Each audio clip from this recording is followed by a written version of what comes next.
नमो आदेश मित्रांनो, मी मनोज जाधव नाथ संप्रदाय यूट्यूब चॅनलवर आपले मनापासून स्वागत करतो. ओम नमो आदेश. गुरुजी को आदेश. ओम गुरुजी. ओमकार आदिनाथ उदयनाथ पार्वती सत्यनारायण ब्रह्मा संतोषनाथ विष्णू अचल अचलंबेनाथ गजबली गजगंधळीनाथ ज्ञानपालके सिद्ध चौरंगीनाथ मायास्वरूपी दादा गुरु मच्छिंद्रनाथ घटे पिंडे नियंत्र व्यापी सूर्य शंभुज्योती गुरु गोरक्षनाथ इति नवनाथ नाम जप संपूर्ण नाथजी गुरुजी को आदेश. नवनाथजी चौरंग सिद्ध को आदेश. आदेश आदेश अलख निरंजन आदेश आदेश आदेश. मित्रांनो, आज नवीन वर्षाचा पहिला दिवस आणि नवनाथ महाराजांच्या चरणी एकच प्रार्थना करतो की तुमचं सर्वांचं आयुष्य आनंदात जावं.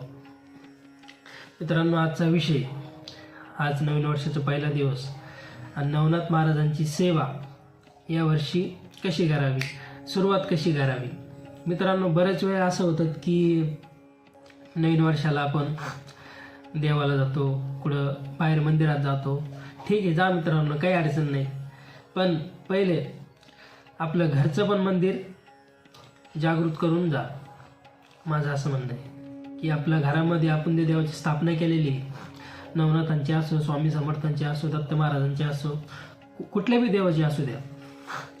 नवीन वर्षाला आपलं घर, तसं आपलं घर आपण स्वच्छ ठेवतो, तसं आपलं देवघर किंवा मंदिर असन घरात, ते पण स्वच्छ ठेवलं पाहिजे. तर मित्रांनो, पुरं मंदिर आजच्या दिवशी साफ करून घ्या, धुवून घ्या, स्वच्छ करा. मूर्ती आसन, फोटो आसन, स्नाननी, पंचामृतनी स्वच्छ करा. आणि काय गुरुमंत्र आसन जास्त जप करा. तुमच्या मनाने तुमची काही ती दररोजची काही तपश्चर्या, म्हणजे काही जाप आसन, हनुमान चालीसा वाचत आसन, पठण करत आसन, कोणतं पण करा. पण आजच्या दिवशी थोडं जास्त करा.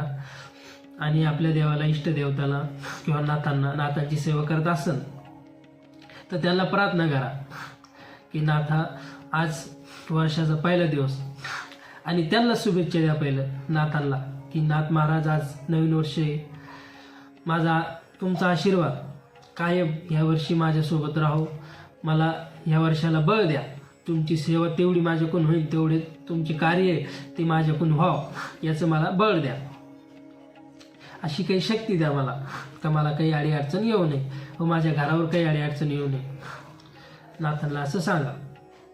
किंवा बरेच वेळा असं पण होतं की कोणी नवीन वर्षाला नवनाथ पारायण पण करतंय, करू शकता, काही अडचण नाही.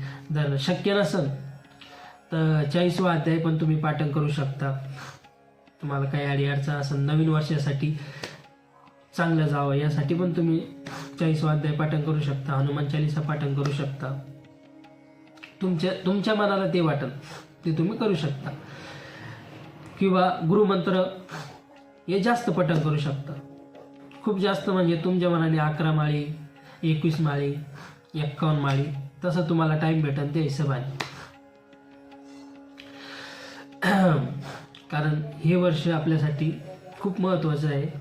नाथांना अशी प्रार्थना करा. आज एक उपाय मी तुम्हाला सांगणार आहे की आपल्या घर मंदिराची किंवा मंदिराची नजर काढणे, काही वाईट शक्ती वगैरे असेल ती काढणे. मित्रांनो, बऱ्याच वेळा असं होतं की आपण आपलं मंदिर हे खूप स्वच्छ ठेवतो, म्हणजे सुंदर ठेवतो, आणि काही कारणामुळं कोणी बघितलं तर म्हणतात की खूप छान आहे, खूप सुंदर आहे. तर अशा कारणामुळं पण आपल्या मंदिराला नजर लागू शकते. ती नजर कशी काढावी? एक नारळ घ्या, भीमसेनी कापूर घ्या, भीमसेनी कापूर नारळ पेटून आपलं गुरुमंत्राचा जाप करून तुम्ही नजर काढू शकता. आणि ते नारळ वाहत्या पाण्यात किंवा गंगेमध्ये विसर्जित करा. किंवा तुम्हाला घरामध्ये काही अडीअडचण असेल, तुम्ही घराची पण नजर तशीच काढू शकता, फक्त गुरुमंत्राचा जाप करून. अशाने मंदिरात किंवा घरामध्ये काही नकारात्मक ऊर्जा असेल ती निघून जाईल. चला मित्रांनो, आजच्यासाठी एवढंच. तुम्हाला नवीन वर्षांची खूप खूप शुभेच्छा. नाथांच्या चरणी एकच प्रार्थना करतो, माझे तेवढं पण सबस्क्रायबर आहे, तेवढं पण माझे व्हिडिओ बघत आहे, त्यांचं आयुष्य 2026 हे आनंदाने जावं आणि गोड जावं. भेटूया नवीन व्हिडिओमध्ये. व्हिडिओला लाईक करा, शेअर करा, कमेंट करा. नमो आदेश.